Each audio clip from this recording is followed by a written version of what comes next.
मातपितये नमः। ओम स्वस्ति श्री गुरुदेवो नमः। ओम स्वस्ति श्री राधा कृष्णभ्यां नमः। ओम स्वस्ति श्री वृंदावने नमः। श्री वेद पुरुषाय नमः। ओम गजाननं भूतगणादिसेवितं कपित्थजम्बू फलचारुभक्षणम् उमासुतं शोकविनाशकारिकम् नमामि विघ्नेश्वरपादपङ्कजम्। नारायणं नमस्कृत्य नरं चैव नरोत्तमं देवीं सरस्वतीं व्यासं ततो जयमुदीरयेत्।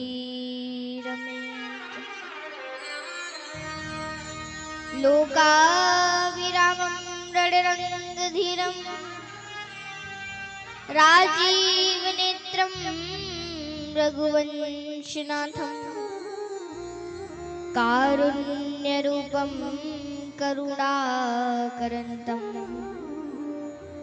श्रीरामचन्द्रं शरणं प्रपद्ये। मनोजवं मारुततुल्यवेगं जितेन्द्रियं बुद्धिमतां वरिष्ठं वातात्मजं वानरयूथमुख्यं श्रीरामदूतं शरणं प्रपद्ये। कि श्रीरामदूतं शरणं प्रपद्ये। अज्ञानतिमिरान्धस्य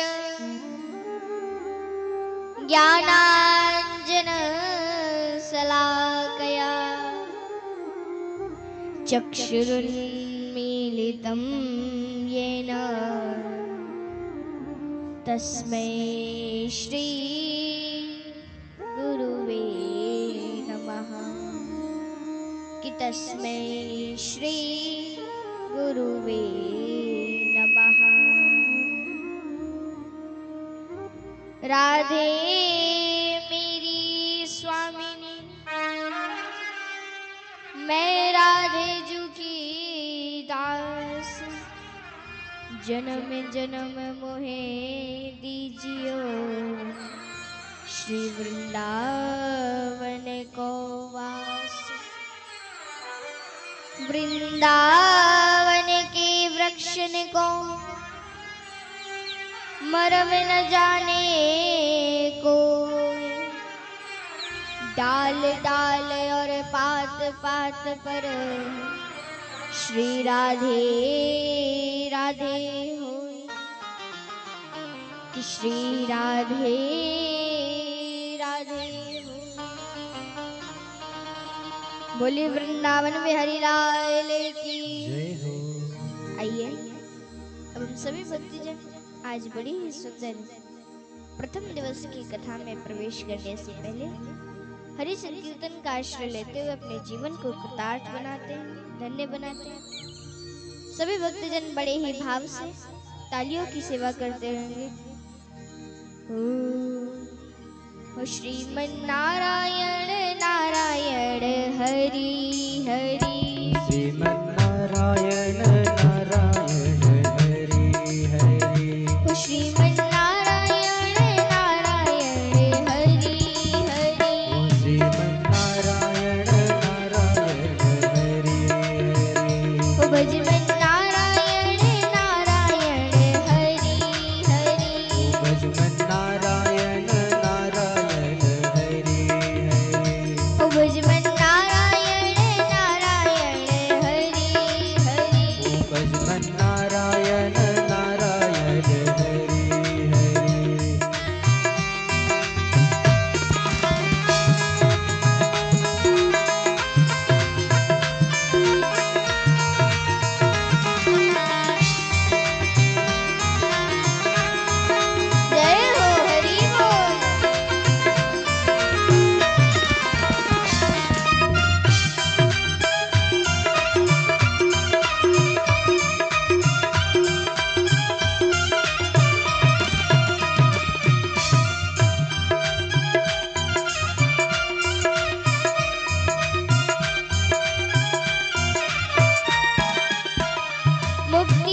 रानी सरकार की जय हो। परम मंगल में परात्पर अखिलेश्वर अकारण करुणा वरुणालय भक्ति वंचित कल्पतरु श्री तृणिंदित विनिंदित पीतांबर धारी श्री बालकृष्ण लाल की वांग में प्रतिमूर्ति श्रीमद् भागवत महापुराण को मैं बारंबार प्रणाम करती हूँ। परमाध्यक्ष स्वयं श्री सीता रामचंद्र जी महाराज भगवान श्री रामचंद्र जी महाराज को मैं बारंबार प्रणाम करती हूँ। श्री राधा रानी सरकार को मैं बारंबार नमन करती हूँ। श्री वृंदावन धाम को मैं कोटि कोटि प्रणाम करती हूँ। एवं श्री अनंत बलवंत श्री हनुमंत लाल जी की पावन छत्र छाया हम सभी भक्तजन विराजमान हैं। मेरे पिता तुल्य बाबा तुल्य बड़े बुजुर्ग माताएं बहनों देवियों संवयस्क हमारी बहनें, आज हम सभी भक्तजन भगवान श्री कृष्ण के गोद में बैठने का परम शांति का जो ये अवसर है, भगवान श्री कृष्ण के गोद में बैठने का इतना सुंदर अवसर आज हम सभी भक्तजन प्राप्त करने जा रहे हैं। आज मंशिका देवी श्री धाम वृंदावन से यहाँ पर आए हुए सभी भक्तजनों को, जितने भी बड़े बुजुर्ग माताएं बहनें देवियां आई हैं, सभी भक्तजनों को इस व्यास मंच की ओर से बारंबार अभिनंदन वंदन करती हूँ। आइए अब हम सभी भक्तजन आज बड़ी ही सुंदर प्रथम दिवस की कथा में प्रवेश करते हैं। भाग्योदयेन बहुजन समर्जिते सतसंगम चलबते पुरुषो यदा वे अज्ञान हेतु कृत मदांधकारनाशम विधाय हित दयते विवेकम। कहते हैं कि एक जन्म का नहीं, जब अनेकों जन्म के हमारे भाग्य उदय होते हैं ना, तब हमें भगवान श्री कृष्ण की श्रीमद् भागवत कथा को श्रवण करने का पावन शुभ अवसर प्राप्त होता है। और देखिए आप सभी भक्तजन आज कथा में बैठे, कथा का प्रथम दिवस है। आप लोग कथा में बैठ करके कथा को श्रवण कर रहे हो, तो इसमें भी कहीं ना कहीं ठाकुर जी की आपके ऊपर कृपा है। क्यों? बोले जिन पर कृपा नहीं होती है ना भगवान की, वो नहीं आ पाते। किसी ना किसी कारणवश मान लो उनके घर के सामने कथा हो रही है परंतु कथा में नहीं जा रहे। क्यों? बोले पता नहीं, ठाकुर जी की कृपा नहीं है। तो आप सभी आज कथा में बैठे, ये भगवान श्री कृष्ण की बहुत बड़ी कृपा है आपके ऊपर। और कहते हैं कि देखिए भगवान की कथा को कभी भी मनोरंजन की दृष्टि से नहीं सुनना चाहिए। थोड़ा बहुत मनोरंजन हो जाए तो ये भी क्यों? बोले भगवान की कथा तो इस भाव से सुननी चाहिए कि वो हमारे जीवन में उतरे, हमारे हृदय में उतरे वो, और वो हमारा कल्याण करे। इस भाव से सुनी जाने वाली श्रीमद् भागवत कथा ही प्रभावी होती है। अरे महाराज कहते हैं आज बड़ी सुंदर श्लोक आता है भागवत जी का। सच्चिदानंद रूपाय विश्वोत्पत्त्यादि हेतवे तापत्रय विनाशाय श्री कृष्णाय वयं नमः। श्री कृष्णाय वयं नमः। हमारे जीवन में तीन बातें जो बहुत समझने की हैं। क्या? बोले सत्य, चित, आनंद। सत्य किसे कहते हैं? सत्य कहते हैं अविनाशी, जो पहले सत्य था, मध्य में सत्य है और अंत में सत्य ही बचेगा। पहला, मध्य और अंत में वही बचता है। दूसरी बात है चित्त की। अच्छा, एक होता है चित्त और एक होता है चित्त। चित्त मतलब हृदय और चित्त माने प्रकाश। हम कोई भी कार्य करते हैं तो हमें प्रकाश की आवश्यकता है, परंतु जिन परमात्मा को कभी किसी से प्रकाश लेने की जरूरत नहीं, जो स्वयं प्रकाश स्वरूप है, उन्हें हम चित्त कहते हैं। तीसरी बात आती है आनंद की। आनंद किसे कहते हैं बताइए? आनंद किसे कहते हैं? डल्लभ के गद्दों पर शयन करने का नाम आनंद नहीं है। एसी कमरे में विश्राम करने का नाम आनंद नहीं है। अरबों की संपत्ति प्राप्त कर समाज में प्रतिष्ठा पाना भी आनंद नहीं है। फिर आनंद किसे कहते हैं? बोले आनंद तो अंदर की चीज है, बाहर होता ही नहीं है। आनंद क्या होता है? आत्मा के बोध को, आत्मा के ज्ञान को आनंद कहते हैं। जिस व्यक्ति को वास्तविकता में आनंद आता है ना, वो बोलता नहीं है। आनंद किसे कहते हैं? आत्मा के बोध को, आत्मा के ज्ञान को आनंद कहते हैं। इसलिए सत्य भी श्री कृष्ण है, चित्त भी श्री कृष्ण है और आनंद भी श्री कृष्ण ही है। अच्छा, एक बात समझना, संसार में जितनी भी चीजें हैं उन सब का उल्टा कुछ ना कुछ है। जैसे धनवान का उल्टा निर्धन, विद्वान का उल्टा मूर्ख, परंतु आनंद का उल्टा कभी कुछ नहीं होता। सुख का उल्टा होता है दुख, परंतु आनंद का उल्टा कभी कुछ नहीं होता है। इसीलिए कहते हैं कि सत्य भी श्री कृष्ण है, चित्त भी श्री कृष्ण है और आनंद भी श्री कृष्ण ही है।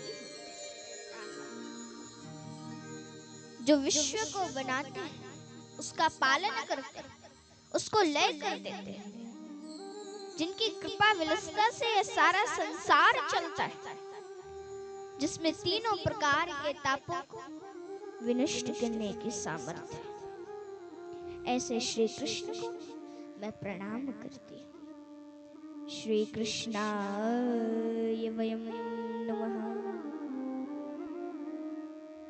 अच्छा, तीन प्रकार के ताप कौन कौन से?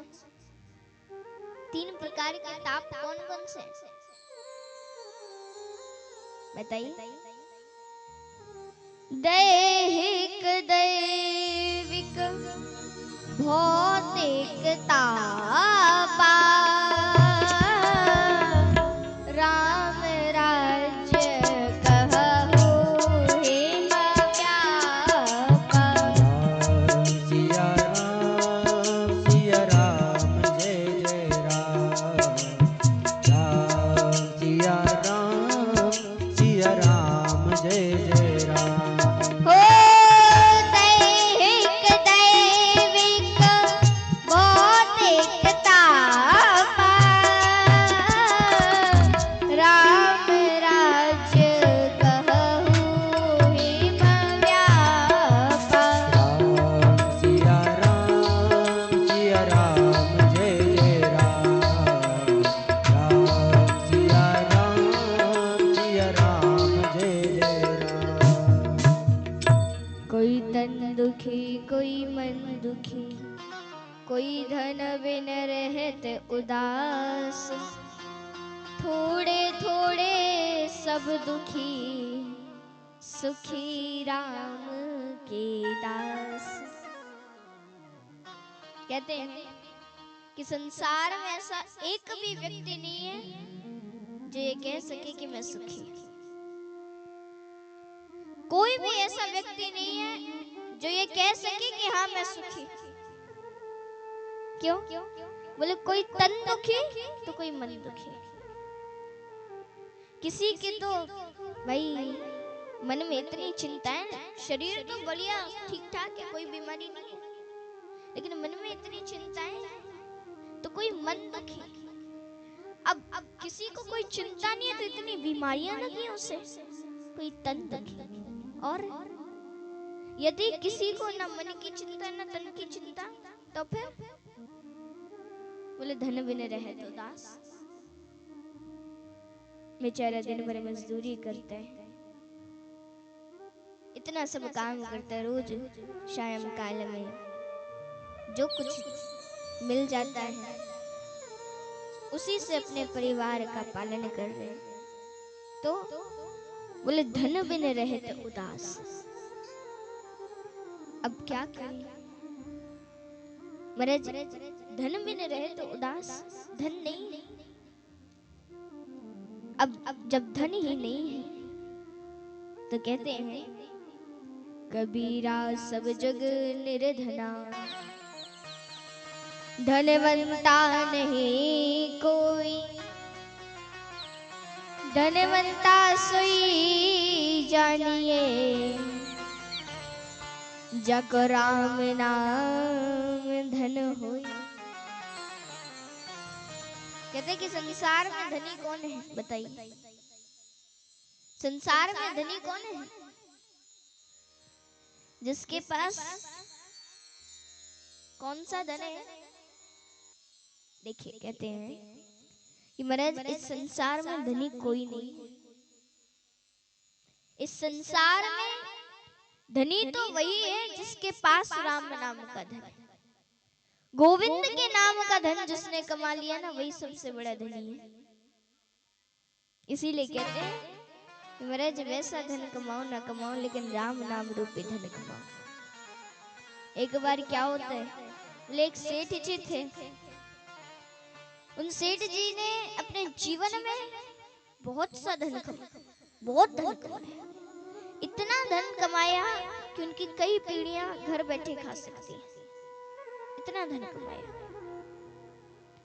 अब महाराज वृद्धावस्था आ गई, यमराज आते हैं लेने के लिए। सेठ जी ने पूछा कौन हो आप?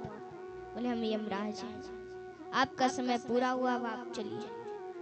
सेठ जी ने कहा ऐसा करो, आप हमसे 10 करोड़ ले लो और हमें 1 साल दे दो। यमराज ने कहा नहीं। सेठ जी ने फिर कहा, बोले आप हमसे 5 करोड़ ले लो, कम से कम हमें 6 महीने तो दे दो। बोले नहीं, हम वो भी नहीं देंगे। सेठ जी ने कहा कि आप मेरे जीवन की पूरी संपत्ति ले लो, लेकिन मुझे 1 दिन दे दो। तो उस समय यमराज ने कहा 1 दिन? अरे 1 दिन तो बहुत हो जाएगा, 1 मिनट छोड़िए, मैं आपको अब यहाँ 1 पल नहीं रुकने दे सकता। उस समय सेठ जी को समझ में आता है क्या? बोले मैंने अपने जीवन में इतना धन कमाया, लेकिन इस धन से मैं अपने जीवन को खरीद नहीं पाया। मैं अपने जीवन में 1 दिन नहीं खरीद पाया इस धन से। सेठ जी ने कहा यमराज बगल वाले कमरे में मेरा बेटा सो रहा है, 2 मिनट दे दीजिए, मैं पत्र लिख दूं। आज सेठ जी पत्र लिखते हैं, कहते हैं बेटा आज मुझे समझ में आ गया कि मैंने अपने जीवन में इतना धन कमाया, लेकिन उस धन से मैं अपने जीवन का 1 दिन भी नहीं खरीद पाया। इसीलिए बेटा तुम सदैव भगवान के नाम को जपते रहना। मैं ये नहीं कहता हूं कि तुम धन मत कमाना, धन कमाना खूब कमाना, लेकिन धन के साथ साथ राम नाम रूपी धन भी कमाना, तभी जीवन सफल हो पाएगा। तो इसीलिए कहते हैं महाराज कि धनी वही है जिसके पास राम नाम का धन है, गोविंद के नाम का धन जिसने कमा लिया ना, वही सबसे बड़ा धनी है। आध्यात्मिक ताप, आदि दैविक ताप तथा आदि भौतिक ताप, इन तीनों तापों को विनष्ट करने की जिन श्री कृष्ण नाम में शक्ति है, ऐसे श्री कृष्ण को मैं प्रणाम करती हूँ। आदरणीय सुखदेव जी महाराज का वंदन करती हूँ। जिन सुखदेव जी महाराज ने जन्म लेते ही संन्यास ग्रहण कर लिया, पुत्र पुत्र कहते महर्षि वेद व्यास जी महाराज आज जिनके पीछे पीछे जा रहे हैं, परंतु उन्हें वापस लौटा कर लाने के सामर्थ्य नहीं। ऐसे परम आदरणीय श्री सुखदेव जी महाराज को मैं बारंबार प्रणाम करती हूँ। एक बात को समझिए, जिस प्रकार से आज हम इस भूमि पर बैठ करके श्रीमद् भागवत महापुराण का श्रवण कर रहे हैं, उसी प्रकार से पुराणों की विद्या के लिए परम एकांत, परम शांति का जो स्थान है, उसे हम नैमिषारण्य क्षेत्र कहते हैं। आहा, 88,000 संत जन विराजमान है। और ये जो 88,000 संत जन है, इनकी आयु कई वर्ष छोड़ी है, कई कई युग बड़ी है। सतयुग, त्रेता युग, द्वापर युग, कलियुग कितने बदल चुके हैं। और ऐसे 88,000 संत जन नैमिषारण्य क्षेत्र में विराजमान है। कहते हैं कि मेरे नैमिषारण्य क्षेत्र में आज जो ये संत जन विराजमान है, इन्हें हम सौनकादिक ऋषि भी कहते हैं। आज एक बात समझिए, कहते हैं कि इन्हीं सौनकादिक ऋषियों की मंडली में परम पूज्य आदरणीय श्री सूत जी महाराज का आगमन भया। और आज जब उनका आगमन होता है तो क्या होता है, बोले जितने 88,000 संत जन थे ना, सब अपने अपने स्थान पर खड़े हो गए। सूत जी महाराज का आदर सत्कार करने लगे, उन्हें वंदन अभिनंदन करने लगे। कहते आइए महाराज पधारिए, आपने बड़ी कृपा किया करके। सूत जी महाराज के मन में बड़ा आश्चर्य भया ये सब देख के। सूत जी कहते अरे आप लोग मेरा आदर सत्कार कर रहे हैं, आखिर क्यों? तो उस समय सौनकादिक ऋषियों ने कहा सूत जी, शास्त्र कहता है क्या, बोले धन वृद्धा बल वृद्धा आयु वृद्धा तथैव च ते सर्वे अपि ज्ञान वृद्धाश्च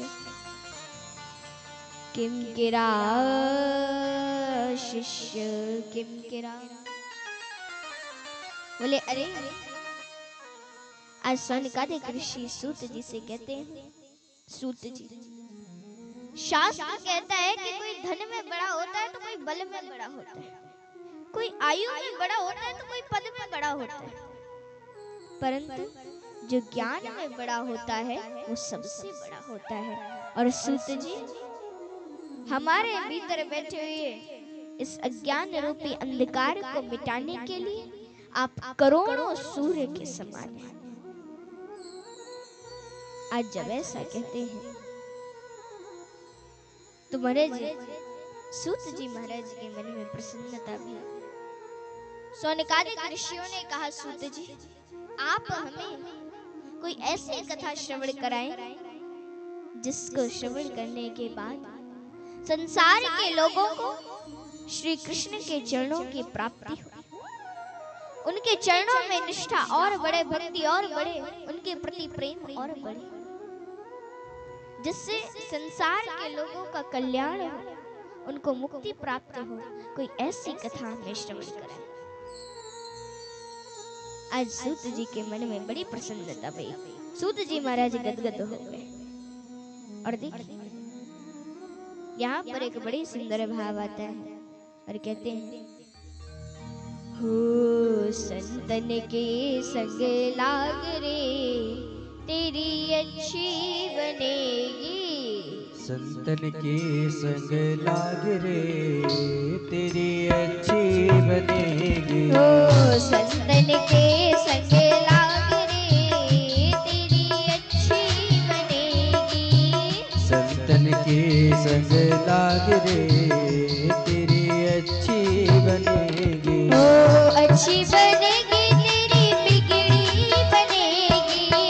अच्छी बनेगी तेरी बिगड़ी बनेगी। ओ अच्छी बनेगी तेरी किस्मत बनेगी। अच्छी बनेगी तेरी किस्मत सजेगी। होए तेरा बड़ो भाग रे, हाँ होए तेरो बड़ो भाग रे तेरी अच्छी बनेगी। संतन के संग लाग रे तेरी अच्छी बनेगी। ओ संतन के संग लाग रे तेरी अच्छी बनेगी। संतन के संग लाग रे तेरी अच्छी बनेगी। हरि बोल जय हो।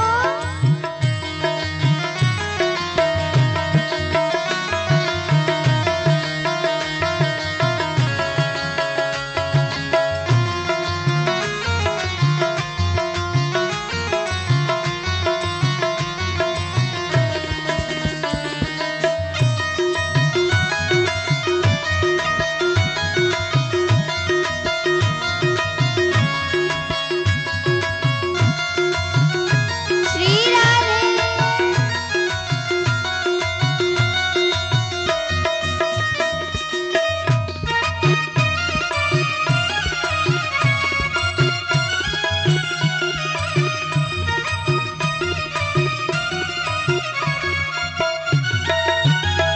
ओ ध्रुव की बनी प्रहलाद की बन गई। ध्रुव की बन गई प्रहलाद जी की बन गई। ध्रुव की बनी प्रहलाद की बन गई। ध्रुव की बनी प्रहलाद की बन गई। ओ हरि सुमिरन में लाग रे, हाँ हरि सुमिरन में लाग रे वो तेरी अच्छी बनेगी। हो संतन के संग लाग रे तेरी अच्छी बनेगी। हाँ संतन के संग लाग रे तेरी अच्छी बनेगी। संतन के संग लाग रे तेरी अच्छी बनेगी।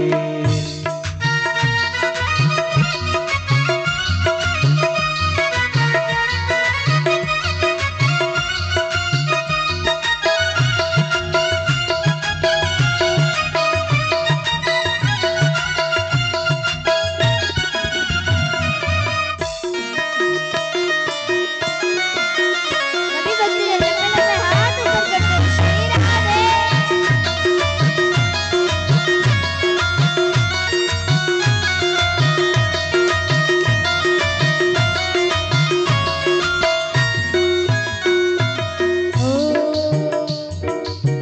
काम क्रोध मद लोभ ईर्ष्या। काम क्रोध मद लोभ ईर्षा। काम क्रोध मद लोभ ईर्ष्या। काम क्रोध मद लोभ ईर्षा।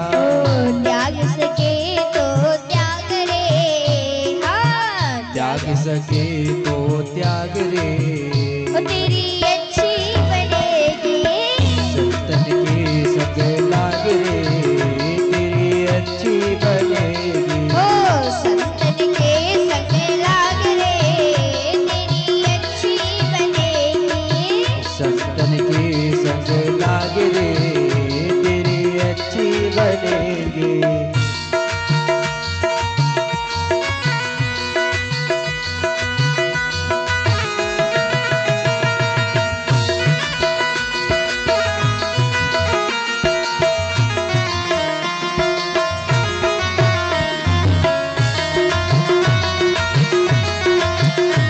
जय हो हरि हो।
हरि सुमिरन में लाग रे हो, हरि सुमिरन में लाग रे, तेरी अच्छी बनेगी।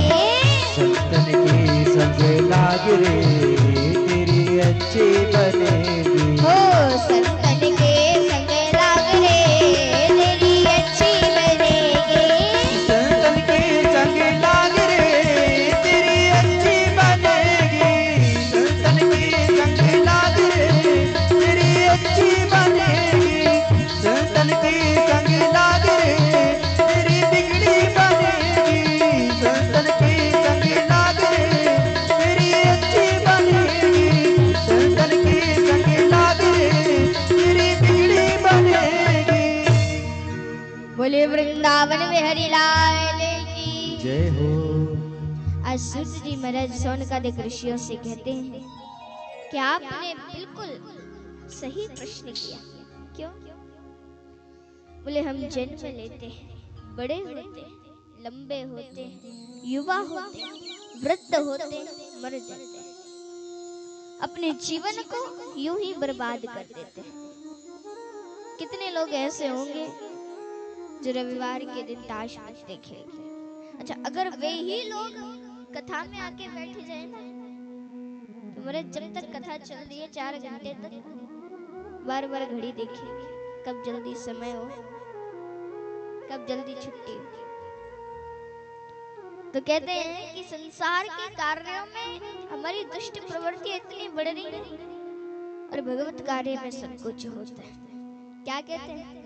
बोले अरे हाँ भाई, निमंत्रण आया था सो जाना पड़ा, अब जाना पड़ा तो गए, लिफाफा चढ़ाया, चल दिए। कहते हैं महाराज कभी भी हम संत महात्माओं के पास जाते, बहुत से लोग होते हैं, लोगों का स्वभाव होता है कि संत महात्माओं के पास गए, जाकर के क्या कहते हैं? बोले अरे महात्मा जी कारोबार नहीं चल रहा है, क्या करें? कोई जाता है, बोले क्या करें, हमारा बेटा बड़ा बीमार है। अच्छा, तो संत महात्माओं के पास जाकर के कभी व्यर्थ के प्रश्न नहीं करने चाहिए। संत महात्माओं के पास जाकर तो केवल इतना पूछो कि हमें गोविंद की प्राप्ति होगी कि नहीं, भगवान हमें मिलेंगे कि नहीं, श्री कृष्ण के चरणों में हमारी प्रीति हो पाएगी या नहीं, ऐसे प्रश्न पूछने चाहिए। काल व्याल मुख ग्रास त्रास निरणाश हितम। कहते हैं कि हमारा ये जो जीवन है ना, हमारा ये जीवन काल रूपी अजगर सर्प के मुख में ग्रास बन करके हम बैठे हैं। मान लीजिए मैं यहाँ भी बैठे आपको कथा श्रवण करा रही हूँ, आप कथा सुन रहे हैं, अब पता नहीं 10 मिनट बाद कथा सुना पाए या नहीं, कोई जिम्मेदारी नहीं है। अरे 10 मिनट की छोड़िए, एक पल, एक क्षण की भी हमें ये नहीं पता है कि अब आगे क्या होगा। कहते हैं कि मान लीजिए काल रूपी अजगर सर्प है, उसने अपने विशाल मुख को खोल रखा है और उसके मुख में मैं बैठी, तो मेरा शरीर सुरक्षित कब तक है? जब तक उस काल रूपी अजगर सर्प ने अपने विशाल मुख को खोल रखा है। जैसे ही उसने अपने मुख को बंद किया, मेरी मृत्यु हो जाएगी। तो महाराज कहते हैं कि कुछ पता नहीं है कि कब क्या हो जाए। क्यों? क्योंकि दुर्लभ मनुष्य देहो देहि नाम छड़े भंगुर तत्रापि दुर्लभ मने वैकुंठ प्रिय दर्शन। अच्छा, एक बात को समझिएगा, श्रीमद् भागवत कथा श्रवण करने के कुछ नियम होते हैं। क्या? बोले नियम ये है कि जब हम कथा को श्रवण करते हैं तो कभी भी ये नहीं है कि एक आसन पे बैठे हैं तो अब इधर से उधर उधर से इधर बार बार पांव फैला रहे हैं, ऐसे बैठ रहे वैसे बैठ रहे, नहीं बैठते। फिर बोले एक आसन पे। और दूसरा, कभी भी व्यास मंच के पीछे से अगल बगल बैठ के भी कथा नहीं सुनी जाती। कहाँ बैठो? आगे। और कभी भी व्यास मंच के ऊंचे पे बैठ के कथा नहीं सुनते। ये कथा का नियम है। और इसीलिए कहते हैं कि सदैव जब आप कथा में आओ तो हल्का भोजन करके आओ। क्यों? बोले बैठने में तकलीफ नहीं होगी। हल्का भोजन करके आओ, फलाहार करके आओ, दूध दलिया खा लो, परंतु महाराज बैठने में तकलीफ ना हो, थोड़ा हल्का भोजन कर लो। नहीं तो ऐसा करो कि कथा शुरू होने से थोड़ी देर पहले भोजन कर लो। और देख, कहते हैं कि महाराज आज सौनकादिक ऋषियों के इतने सुंदर प्रश्न को सुनकर के सूत जी सौनकादिक ऋषियों से कहते हैं कि मैं आपको कथा श्रवण कराऊंगा। अच्छा, जब सुखदेव जी महाराज ने राजा परीक्षित जी को श्रीमद् भागवत कथा रूपी अमृत रस पान कराने जा रहे थे, तो उस समय देवताओं को पता चला कि सुखदेव जी तो राजा परीक्षित को श्रीमद् भागवत कथा रूपी अमृत रस पिलाने जा रहे। तो क्या किया? देवता स्वर्ग का अमृत कलश लेके पहुंच गए। बोले आप इस कलश को रख लीजिए और हमें श्रीमद् भागवत कथा रूपी अमृत रस दे दीजिए। तो उस समय सुखदेव जी महाराज ने देवताओं को अभक्त समझा और देवताओं को श्रीमद् भागवत कथा रूपी अमृत रस का दान नहीं दिया। देवता पहुंच गए कहां? ब्रह्मा जी के पास। अच्छा, सुखदेव जी ने कहा, बोले कहां स्वर्ग का अमृत, कहां श्रीमद् भागवत कथा, दोनों की बराबरी कैसे की जा सकती है? अरे स्वर्ग के अमृत को पान करने के बाद भी व्यक्ति को मरना पड़ता है। क्यों? बोले पुनरपि जननम पुनरपि मरणम पुनरपि जनने जठरे से। रावण की नाभि में भी अमृत था, लेकिन भगवान श्री रामचंद्र जी महाराज ने उसका भी वध कर दिया। बोले स्वर्ग का अमृत पान करने के बाद भी व्यक्ति को मरना पड़ता है, लेकिन यदि कोई व्यक्ति श्रीमद् भागवत कथा रूपी अमृत रस का पान कर लेता है तो उसका ये जो जन्म जन्मांतर का आवागमन का कुछ चक्र है वो हमेशा हमेशा के लिए समाप्त हो जाता है। ये श्रीमद् भागवत कथा की महिमा है। देवता पहुंचे ब्रह्मा जी के पास, ब्रह्मा जी से जाकर के शिकायत की। ब्रह्मा जी ने तराजू लिया, तौलना शुरू किया। बोले एक पल्ले पर पृथ्वी के समस्त साधनों को रखा और दूसरे पल्ले पर श्रीमद् भागवत कथा को विराजमान किया। तो क्या होता है? बोले भागवत कथा वाला जो पल्ला था ना वो नीचे झुक गया और जो दुनिया के समस्त साधनों वाला पल्ला था वो ऊपर को उठ गया। सो आज क्या होता है? आज ब्रह्मा जी ने देवताओं से कहा, देवताओं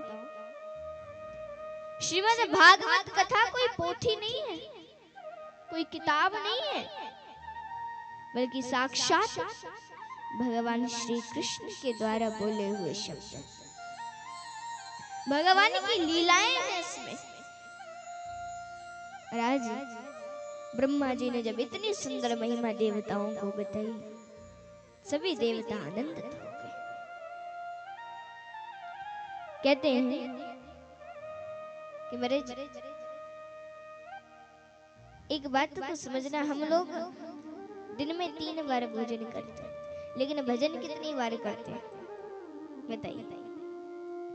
हम लोग दिन में 3 बार भोजन करते हैं, भजन कितनी बार करते हैं? 2 बार। 2 बार करते हैं। अच्छा 2 बार भी नहीं, एक ही बार का चलो।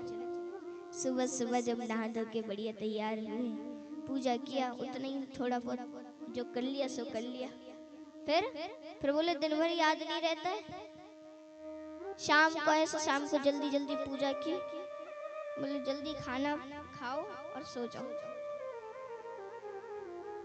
सो क्या होता है, बोले हम दिन में भोजन तो 3 बार करते, लेकिन भजन एक ही बार करते हैं। और यहाँ पर एक बड़ी सुंदर भाव आता है महाराज, और कहते हैं हो 3 बार भोजन भजन एक बार, 3 बार भोजन भजन एक बार, उसमें भी आते हैं झंझट हजार। 3 बार भोजन भजन एक बार, 3 बार भोजन भजन एक बार, उसमें भी आते हैं झंझट हजार।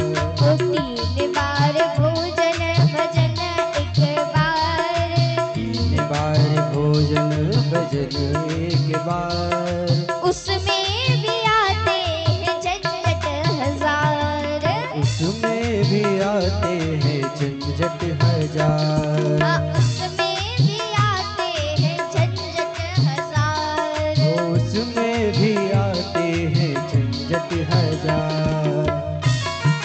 हरि बोल जय हो।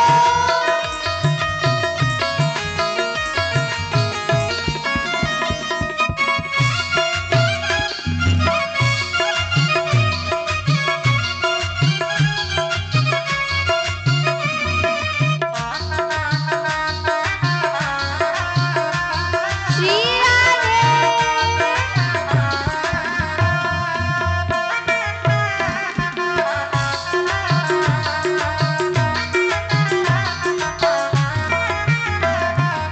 अच्छा मेरे झंझट क्या आता है, झंझट क्या आते हैं। ओ मन मेरा कहता है गंगा नहाओ, मन मेरा कहता है गंगा नहाओ, मन मेरा कहता है गंगा नहाओ, मन मेरा कहता है गंगा नहाओ, ओ गंगा नहाऊं मैं तो यमुना नहाऊं, गंगा नहाओ मैं तो यमुना नहाओ, ओ गंगा नहाऊं मैं तो यमुना नहाऊं। गंगा नहाओ मैं तो यमुना नहाओ। अच्छा देखिए, मन में भाव तो आता है कि चलो गंगा जी नहा के आते हैं, यमुना जी नहा के आते हैं, लेकिन जब स्नान करने के लिए जाते तब क्या होता है। ओ जाते जाते, ओ जाते जाते रास्ते में आ गया बुखार, जाते जाते रास्ते में आ गया बुखार, उसमें भी आते हैं झंझट हजार। उसमें भी आते हैं झंझट हजार। ओ 3 बार भोजन भजन एक बार, 3 बार भोजन भजन एक बार, उसमें भी आते हैं झंझट हजार। उसमें भी आते हैं झंझट हजार। श्री राधे हरि बोल।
अच्छे कर्म हो जाएंगे। लेकिन हम जब दान पुण्य करने जाते हैं तो क्या होता है? ओ महंगाई ज्यादा और बड़ा परिवार, महंगाई ज्यादा और बड़ा परिवार, ओ महंगाई ज्यादा और बड़ा परिवार, महंगाई ज्यादा और बड़ा परिवार, उसमें भी आते हैं झंझट हजार, उसमें भी आते हैं झंझट हजार। ओ 3 बार भोजन भजन एक बार, 3 बार भोजन भजन एक बार, उसमें भी आते हैं झंझट हजार, उसमें भी आते हैं झंझट हजार।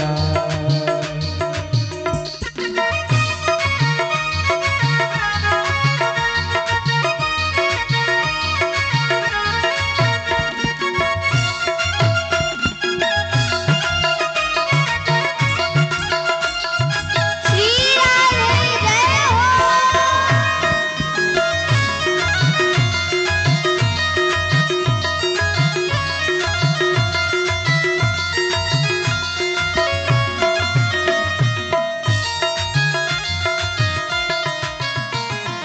मन मेरा कहता है माला करे आओ, मन मेरा कहता है माला करे आओ, मन मेरा कहता है माला करे आओ, मन मेरा कहता है माला करे आओ, माला जपे आऊं थोड़ा भजन करे आओ, माला जप आऊं थोड़ा भजन करे आओ, माला जपे आऊं थोड़ा भजन करे आओ, माला जप आऊं थोड़ा भजन करे आओ। जपते जपते बीच में ही आ गए रिश्तेदार, जपते जपते बीच में ही आ गए रिश्तेदार, उसमें भी आते हैं झंझट हजार, उसमें भी आते हैं झंझट हजार। ओ 3 बार भोजन भजन एक बार, 3 बार भोजन भजन एक बार, उसमें भी आते हैं झंझट हजार, उसमें भी आते हैं झंझट हजार, उसमें भी आते हैं झंझट हजार, उसमें भी आते हैं झंझट हजार, उसमें भी आते हैं झंझट हजार, उसमें भी आते हैं झंझट हजार।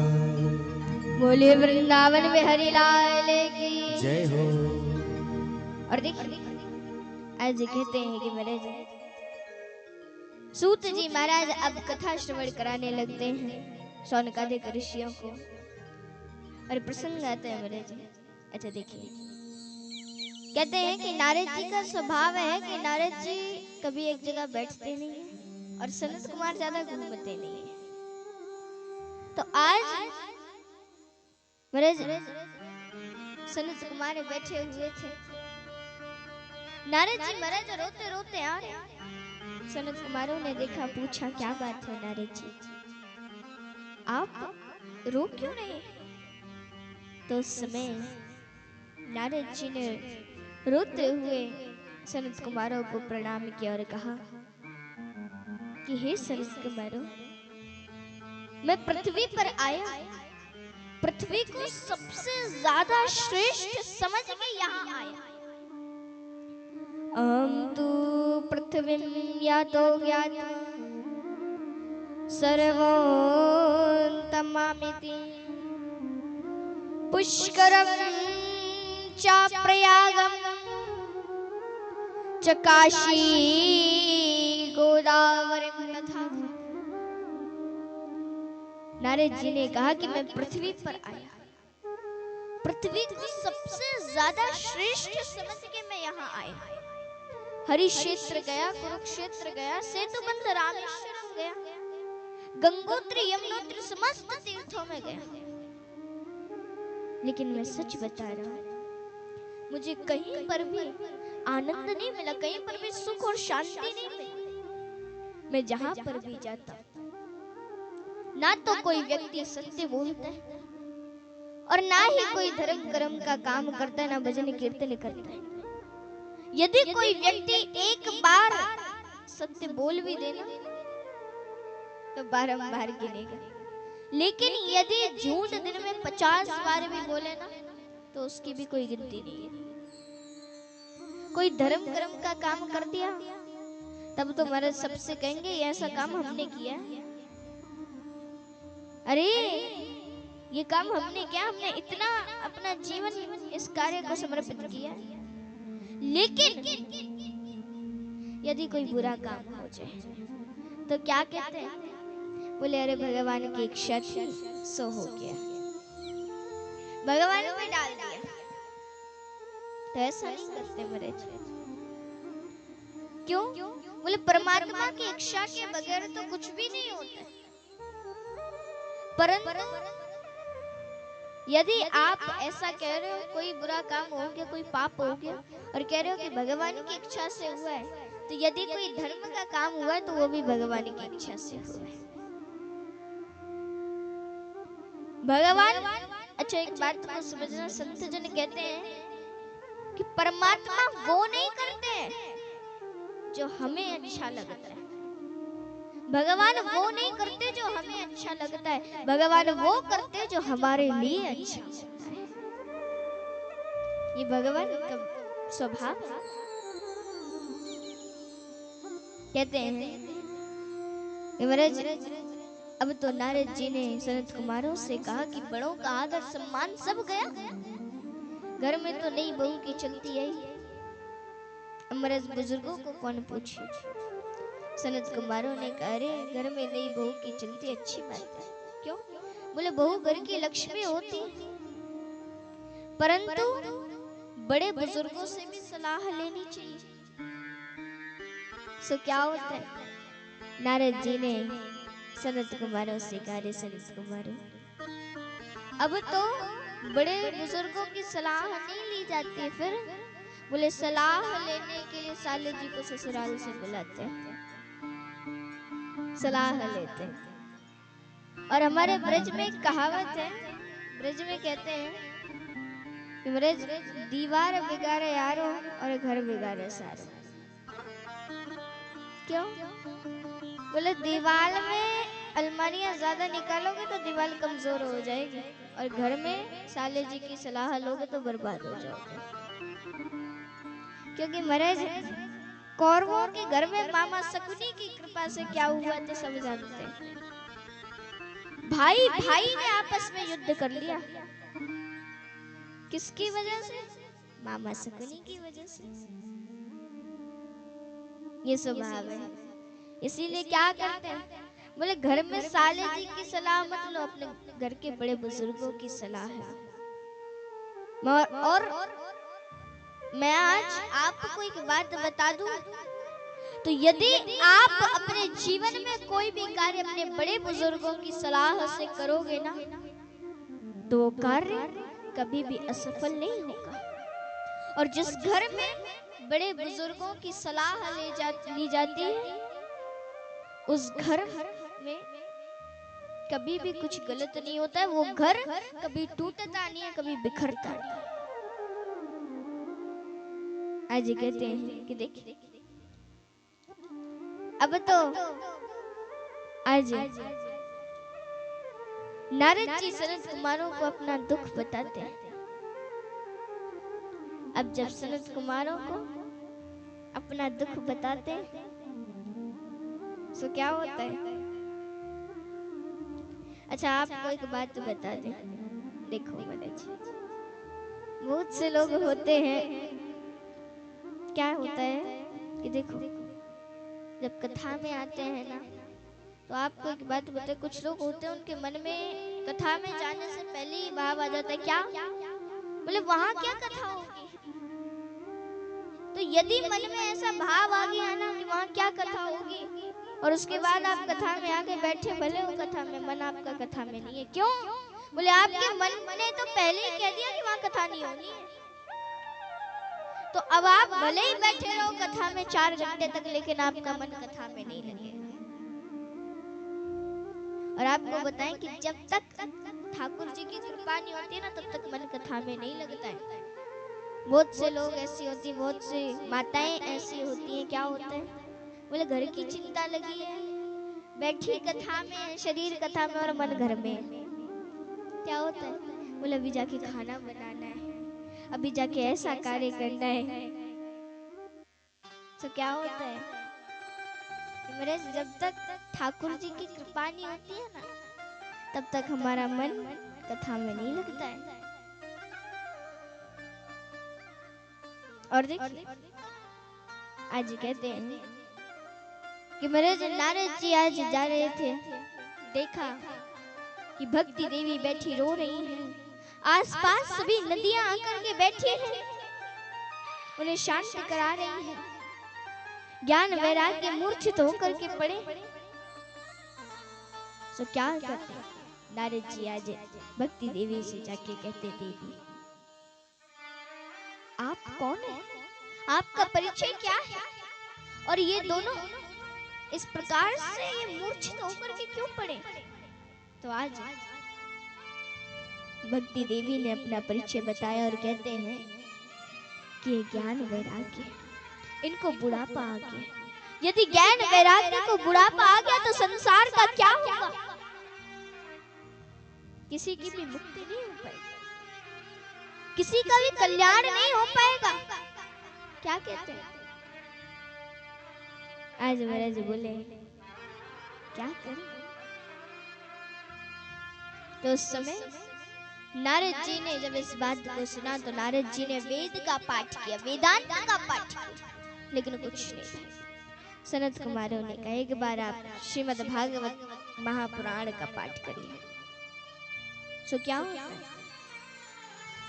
आज जैसे ही सनत कुमारों ने कहा कि श्रीमद् भागवत महापुराण का पाठ करिए, नारद जी ने कहा अरे मैंने तो वेद का पाठ किया, वेदांत का पाठ किया। जब वेद वेदांत के पाठ से कुछ नहीं हुआ तो केवल श्रीमद् भागवत कथा से क्या होगा? तो उस समय सनत कुमारों ने श्रीमद् भागवत कथा का इतना सुंदर, इतनी सुंदर महिमा श्रवण कराई।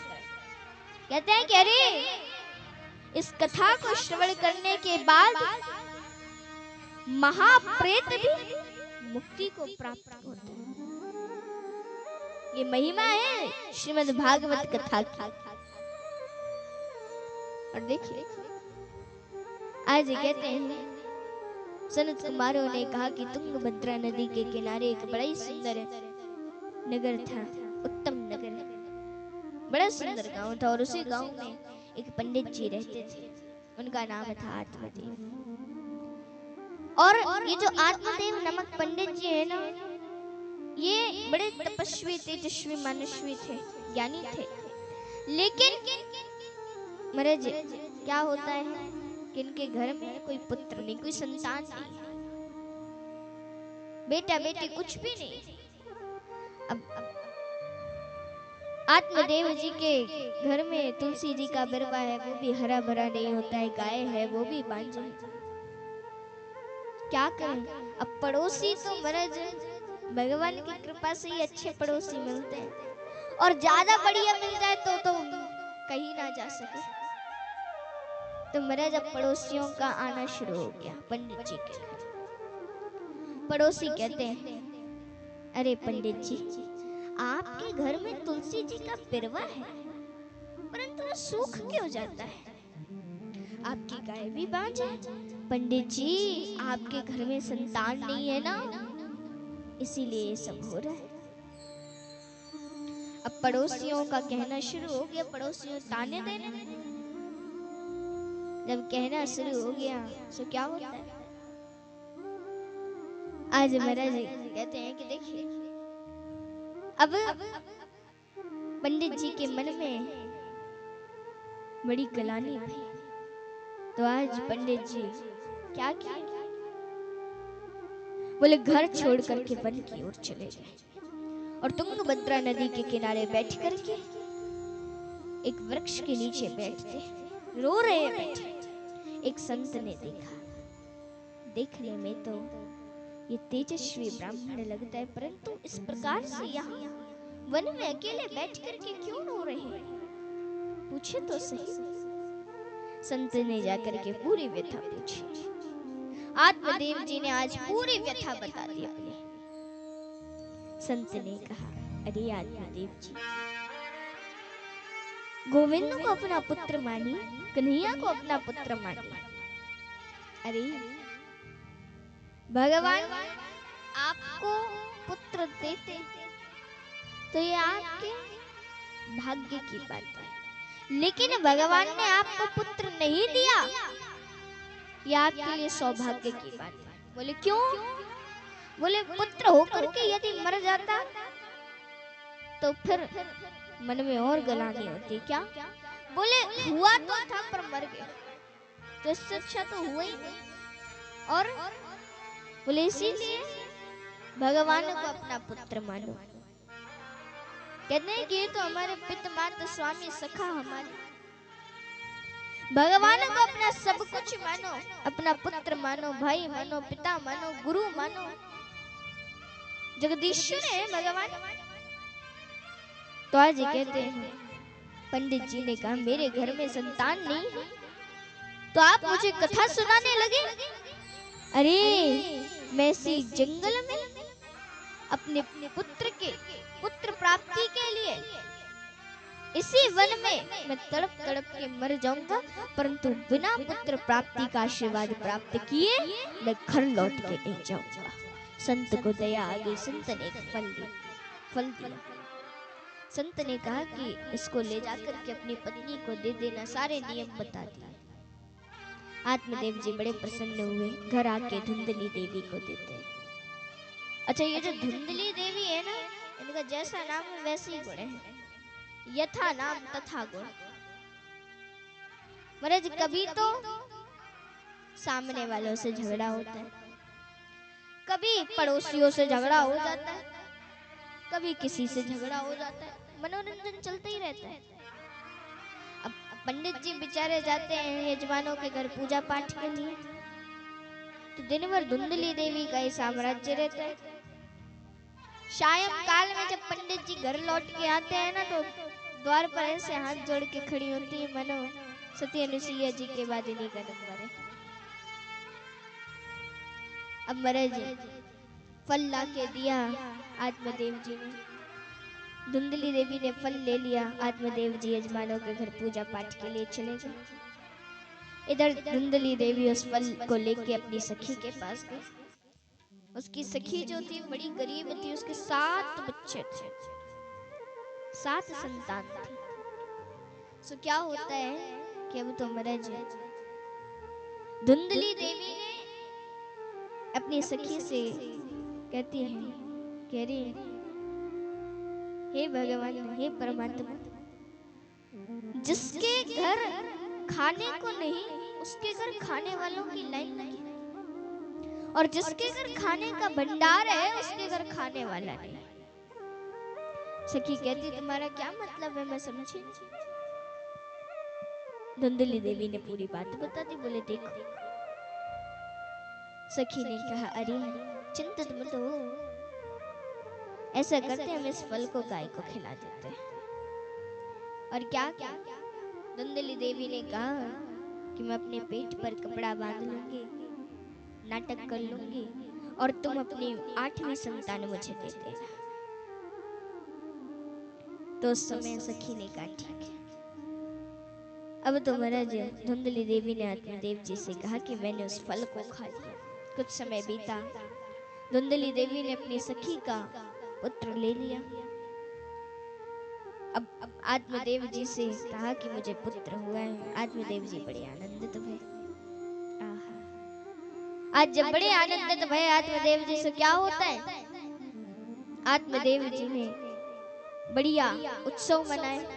आत्मदेव जी ने धुंधली देवी से कहा कि मेरा नाम आत्मदेव है तो अपने पुत्र का नाम रखूंगा परमात्मा देव। धुंधली देवी बोली अच्छा, 9 महीने पेट में हमने रखा, नाम अपने नाम से मिलता जुलता? बिल्कुल नहीं, मेरा नाम धुंधली है तो मेरे पुत्र का नाम धुंधकारी होगा। आत्मदेव जी ने कहा ठीक है। अब तो महाराज कुछ समय बीता, गौ माता ने भी बड़ी सुंदर बालक को जन्म दिया। अच्छा, उसका पूरा शरीर जो है वो मनुष्य के जैसा है, बस कान गाय के जैसे लंबे लंबे हैं। सो उसका नाम पंडित जी ने गोकर्ण रखा। अच्छा, धुंधकारी जो है वो बचपन से ही गलत रास्ते पे गए। ताश पत्ते खेलता है, कंचे खेलता है, और अब जब ताश पत्ते खेलता, कुछ समय बीता, ताश पत्तों में थोड़ा पैसा लगने लगा। जब पैसा लगने लगा तो अपनी माँ से धन मांग मांग करके ले जाने लगा। माँ भी देती है, बोलती है ले जा बेटा ले जा, सब तेरा ही तो है। अब जब बोला कि सब तेरा ही है, तो क्या होता है? आज धुंधली देवी पूरा धन देती है, धुंधकारी लेके जाता है। अब धन भी नहीं बचा। अच्छा, गोकर्ण जी जो है वो सदैव धुंधकारी के जैसे नहीं है, वो सदैव आत्मदेव जी का सम्मान करते हैं, लेकिन धुंधकारी ने अपने जीवन में कभी आत्मदेव जी का सम्मान नहीं किया। क्या करते हैं महाराज, एक दिन तो धुंधकारी आत्मदेव जी को मारने के लिए उतरते, लेकिन आत्मदेव जी आज जैसे तैसे बच के आते हैं। द्वार पर बैठ करके रोने लगते हैं आत्मदेव जी। गोकर्ण जी है, पूरी बात पूछी क्या। आज आत्मदेव जी ने पूरी बात बता दी। गोकर्ण जी बड़े प्रेम से कहते, पिताजी शरीर की गति 3 है, इस शरीर को अपना मानना छोड़ दीजिए। ये शरीर हमारा अपना नहीं, संसार में हमारा अपना कोई नहीं है। इस शरीर को अपना मानना छोड़ दीजिए। क्यों? बोले शरीर की गति 3 है। क्या? जला दोगे तो राख हो जाएगी, फेंक दोगे तो गीदड़ खा जाएगा, और यदि जमीन में गाड़ दोगे तो कीड़े मकोड़े बन जाएंगे। आज गोकर्ण जी ने प्रेम से समझा आत्मदेव जी को, पिताजी चल रे हंसा अमर लोक को, यहाँ कोई नहीं है तेरा, जग वालों का हुआ अंधेरा, अपना हुआ सवेरा। आज गोकर्ण जी ने समझा, पिताजी यदि हमारा मन शांत नहीं है तो वन में रह करके भी कोई फायदा नहीं होगा, और यदि हमारा मन शांत है तो घर में रह करके भी हमें आनंद मिलेगा। तो जब तक मन की खटपट नहीं मिटेगी तब तक कुछ नहीं हो सकता। गोकर्ण जी ने कहा, पिताजी मन के मारे बन गए बन तज बस्ती महान। कहते हैं कि मन की खटपट शांत हो, इसके लिए हम घर छोड़ के वन चले जाते हैं, लेकिन वन में भी हमारे मन की खटपट नहीं मिटती है। बताइए, और यदि मन की खटपट नहीं मिटी तो घर छोड़कर वन आने का कोई महत्व नहीं है। इधर जब इतने सुंदर उपदेश दिए पिताजी को गोकर्ण जी ने, तो आत्मदेव जी महाराज आज घर छोड़ करके वन की ओर चले गए। इधर धुंधकारी जो है वो मन में सोचता है, अरे अच्छा हुआ चला गया। क्यों? बोले बड़े आदेश देते थे, उपदेश देते थे, ऐसा करो वैसा करो। अच्छा, धुंधकारी जो है उसने आत्मदेव जी के स्वर्ग जैसे घर को नरक बना दिया। जगह जगह मदिरा पड़ी है, मांस भक्षण होता है, मांस पड़ा है। आत्मदेव जी के मन में बड़ी गलानी होती है। अब धन के लिए अपनी माँ को मारने लगा। कहते धन लेकर के आओ, धन लेकर के आओ। रात्रि में धुंधली देवी के मन में भी बड़ा कष्ट हुआ। सो रात्रि में उठ करके आज धुंधली देवी और कुएं में कूद गई। आज जब कुएं में कूद गई, अब तो पूरे घर में धुंधकारी का ही साम्राज्य। क्यों? बोले पिताजी जंगल में चले गए, माँ जो थी वो कुएं में कूद गई और जो भाई गोकर्ण है वो तीर्थ यात्रा पे चला गया। अब तो धुंधकारी 5-5 खतरनाक वैश्याओं को ले आए, और जब वैश्याओं को ले आए तो क्या करते हैं? अब वो वैश्याएं बड़ी खतरनाक है। वैश्याओं ने रात्रि में प्लान बनाया और क्या कहा? अब तो वैश्याएं आपस में कहती हैं, अरे ये जो धुंधकारी है ये 2-3 बार गलत कार्यों में पकड़ा गया, चोरी डकैती में पकड़ा गया है, तो ये राजा की नजर में चढ़ चुका है, और यदि राजा इसे दंड देंगे तो हमें भी दंड मिलेगा। तो क्या क्या? बोले जितना भी धन धुंधकारी की माँ ने छिपा के रखा था थोड़ा बहुत, वो सब धन वैश्याओं ने ले लिया और रात्रि में सोते हुए धुंधकारी के मुख में जलती हुई अंगार दे करके मार दिया। कुछ समय बीता, गोकर्ण जी आते हैं। गोकर्ण जी आए, रात्रि का समय था। गोकर्ण जी ने मन में सोचा, यही तो मेरी जन्मभूमि है, यही तो पंडित जी का घर है। रात्रि में लोगों को परेशान नहीं करना चाहिए। प्रातः काल होते ही मैं सबसे मिलूंगा। अभी पंडित जी के घर में चलते हैं। आज पंडित जी के घर में जब गोकर्ण जी गए तो देखते हैं कि पंडित जी का वो पूरा घर सूना पड़ा है। जैसे ही नेत्र बंद करके ध्यान करने के लिए बैठते हैं, महाराज आज अनेकों प्रकार की ध्वनियां होने लगती है। कभी अग्नि जल जाए, तो कभी हाथी आ जाए, कभी जल आ जाए, कभी भेड़िया आ जाए, अनेकों प्रकार की ध्वनियां होने लगती है। सो क्या होता है? अब तो महाराज आज गोकर्ण जी ने हाथ में गंगा जल लिया और गंगा जल का छींटा मारते हुए गोकर्ण जी कहते हैं कि कौन है श्रीमान, बाहर आइए, सामने आइए। तो एक छाया हाथ जोड़ के खड़ी होती है। अरे कहती है कि मैं हूं, मैं आपका भाई धुंधकारी। गोकर्ण जी सुने, बोले धुंधकारी तुम प्रेत बनकर के पड़े हो? राम, इतना भला व्यक्ति प्रेत बन के पड़ा है? गोकर्ण जी कहते हैं। गोकर्ण जी बोले धुंधकारी, मुझे तुम्हारी मृत्यु का समाचार मिला था, तो मैंने गया जी में तुम्हारे नाम से श्राद्ध भी कर दिया, परंतु तुम्हें अभी भी मुक्ति नहीं मिली। कोई बात नहीं, मैं तुम्हारी मुक्ति का उपाय करूंगा, तुम चिंतित मत हो। इधर प्रातः काल होते ही गांव के लोगों की भीड़ लग गई। बोले गोकर्ण जी आ गए, गोकर्ण जी आ गए। तो आज क्या? बोले गोकर्ण जी महाराज तो बड़े चिंतित हैं। जैसे ही सूर्योदय हुआ, सूर्य देव को प्रणाम करते, हे भूभास्कर सूर्य, मैं आपको प्रणाम करता हूँ, आप इतना बताइए कि महाप्रेत की मुक्ति का उपाय क्या है। उस समय सूर्य देव ने कहा, गोकर्ण जी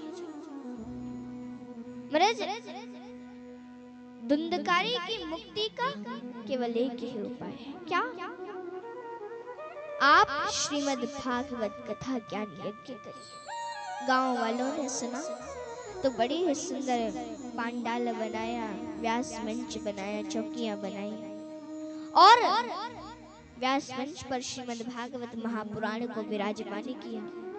गोकर्ण जी महाराज स्वयं व्यास बनकर के व्यास पीठ पर विराजमान हुए, सबको कथा सुनाई और उससे पहले हाथ जोड़ करके कहते हैं कि हे मेरे भाई धुंधकारी, तुम जहां कहीं भी हो आकर के आसन ग्रहण करो। सामने आसन बिछा दिया था। मैं तुम्हारे लिए ही कथा कर रहा हूँ, आकर के कथा सुनो। सो क्या होता है? अब महाराज जब ऐसा अच्छा, आसन पर प्रेत नहीं बैठ सकता है। क्यों? बोले आसन पर यदि प्रेत बैठेगा तो हवा उड़ा के ले जाएगी।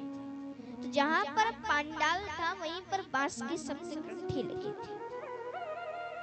तो महाराज अब धुंधकारी क्या होता है? बोले धुंधकारी जो है वो उसी बांस की सप्त ग्रंथि में जाके बैठ जाता है। बोले बांस के भीतर हवा का प्रकोप नहीं होता है। सो कहते हैं कि अब तो महाराज पहले दिन की कथा विश्राम हुई, पहली ग्रंथि फट गई, दूसरे दिन की कथा विश्राम हुई, दूसरी ग्रंथि फट गई, तीसरे दिन की कथा विश्राम हुई, तीसरी ग्रंथि फट गई, और इसी प्रकार से 7 दिन की कथा में 7 ग्रंथियां फट गई। और उसमें से आज धुंधकारी की आत्मा एकदम से देव रूप में परिवर्तित हो गई। और आज जब देव रूप में परिवर्तित हो गई महाराज, कहते हैं कि अब वैकुंठ से विमान आया। किसके लिए? धुंधकारी के लिए। धुंधकारी उस विमान पे चढ़ता है, जाने लगता है। गोकर्ण जी ने कहा ये क्या हो रहा है? पार्षदों ने कहा कि धुंधकारी ने कथा श्रवण की इसलिए उसकी मुक्ति हो गई। तो उस समय गोकर्ण जी ने कहा कि कथा तो सभी गांव वालों ने सुनी, तो फिर सभी की मुक्ति होनी चाहिए, सबके लिए विमान लेके आओ। उस समय पार्षदों ने कहा कि कथा के श्रोता जो होते हैं वो 3 प्रकार के होते हैं। कौन कौन से? बोले श्रोता, सरोता और सोता। श्रोता कौन होता है? श्रोता कौन होता है?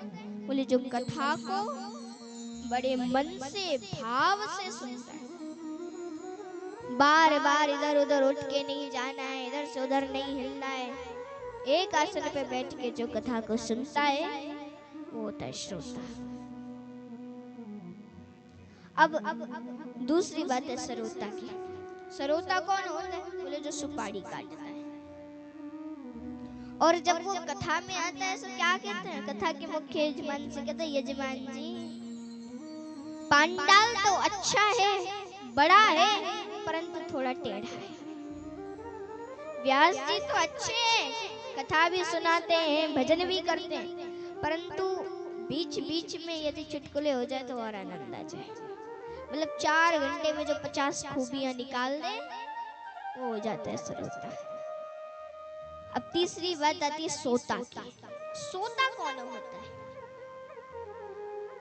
बोले महाराज घर में बच्चे सोने नहीं देते, तो बड़ा सा पांडाल देखा, बढ़िया टिकने वाली जगह पे जाके बैठ गए और बढ़िया 3-4 घंटे का विश्राम लिया। जैसे ही कथा विश्राम हुई, व्यास जी ने जोर से जयकारा लगाया, बोले श्रीमद् भागवत महापुराण की जय हो। सोई नींद खुल गई। और अब जैसे ही नींद खुली महाराज से क्या कहते हैं? बोले आज तो कथा में इतनी अच्छी नींद आई, क्या बताएं। जब ऐसा कहा तो महाराज कहते हैं कि कथा के श्रोता 3 प्रकार के होते हैं। अब तो पार्षदों ने जब ऐसी महिमा सुनाई, पार्षदों ने कहा कि यदि सभी गांव वाले श्रोता बनकर के कथा को सुने तो उनकी भी मुक्ति हो जाएगी। तो आज गोकर्ण जी ने दोबारा कथा सुनाई और सभी गांव वालों की मुक्ति करा दी। और इसीलिए कहते हैं कि महाराज आपको भी श्रोता बनना चाहिए। और श्रोता बनने के लिए क्या करना है? बोले हल्का भोजन करके आना है। ये नहीं कि बढ़िया चक्क पूरा भरपेट भोजन करके आ गए और अब कह रहे हैं बैठ नहीं पा रहे, हम तो जा रहे घर में नींद आ रही है। ये नहीं करना है। क्या करना है? बोले हल्का भोजन करो। और इसीलिए कहते हैं कि भले ही आप दिन में 5 बार भोजन करो, लेकिन जब कथा श्रवण करने आओ तब फलाहार करके। समझ? अब तो इसीलिए कहते हैं कि हमें श्रोता बनना चाहिए। और आज इन्हीं सभी शब्दों के साथ मैं आज की कथा यहीं पर विश्राम देती हूँ। कल द्वितीय दिवस की कथा बड़ी ही सुंदर है। किस प्रकार से हम सभी भक्तजन बड़े ही सुंदर भाव से भगवान श्री वराह के अवतार के, कपिल देव के अवतरण की कथा को श्रवण करेंगे। बड़े ही भाव के साथ हरि संकीर्तन का आश्रय लेते अपने जीवन को कृतार्थ बनाते, धन्य बनाते। सभी भक्तजन बड़े ही भाव से तालियों की सेवा करते हुए गाएंगे। हो जय जय राधा रमण हरि बोल, जय जय राधा रमण हरि बोल, जय राधा रमण हरि बोल, जय जय राधा रमण हरि बोल, हो जय जय राधा रमण हरि बोल, जय जय राधा रमण हरि बोल, जय राधा रमण हरि बोल, जय जय राधा हरि बोल, हो हरि बोल हरि बोल हरि हरि हरि बोल, हरि बोल हरि बोल हरि हरि हरि बोल, हरि बोल हरि बोल हरि हरि हरि बोल, हरि बोल हरि बोल हरि हरि हरि बोल, हो जय जय राधा, जय जय राधा रमण हरि बोल, जय जय राधा रमण हरि बोल, जय राधा रमण हरि बोल, जय जय राधा रमण हरि बोल,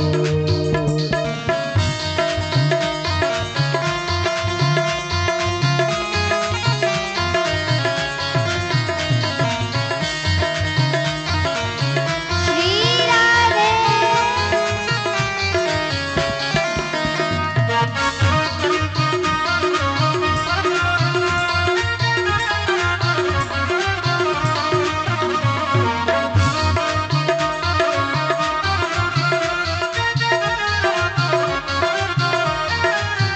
जय जय राधा रमण हरि बोल, जय जय राधा रमण हरि बोल, जय राधा रमण हरि बोल, जय जय राधा रमण हरि बोल, जय जय राधा रमण हरि बोल, जय जय राधा रमण हरि बोल, जय जय राधा रमण हरि बोल, जय जय राधा रमण हरि बोल,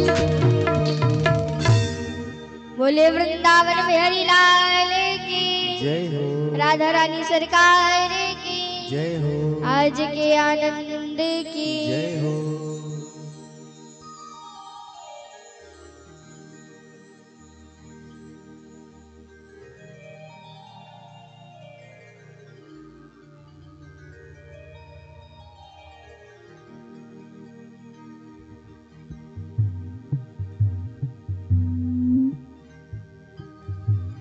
राधे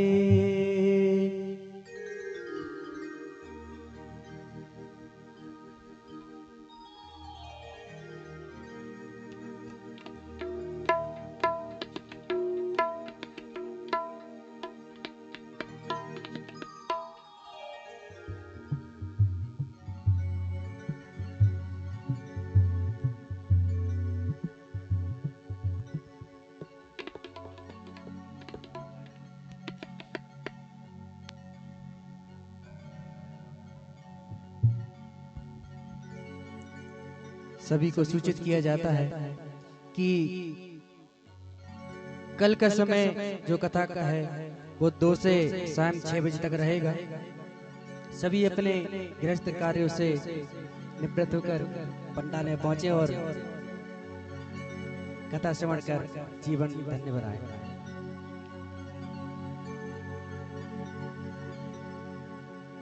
और हमारी दीदी का YouTube चैनल पे भी ये कथा लाइव प्रसारण हो रही है, जिसका नाम श्री अंशिका देवी जी वृंदावन के नाम से YouTube चैनल है। तो ये कथा आप लाइव भी देख सकते हैं।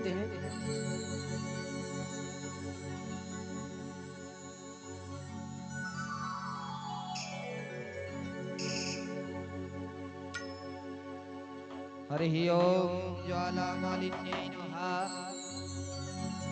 रत्न रत्नेश्वरी नमः। हरि ओम मा चंद्रमा मन सूर्या तक्षक्षोः सूर्यो अजायत श्रोत्राद्वा यस्य प्राणस्य मुखादग्निराजायत एतगुं हविः प्रजानानां मे अस्तु दशवीरगुं सर्वागाढगुं सुस्ताये आत्मसने प्रजासने पशुसने लोकसने वयसने अग्निः प्रजां बाहुलां मे करोत्वन्नं पयोरेतु यस्मात् दत्त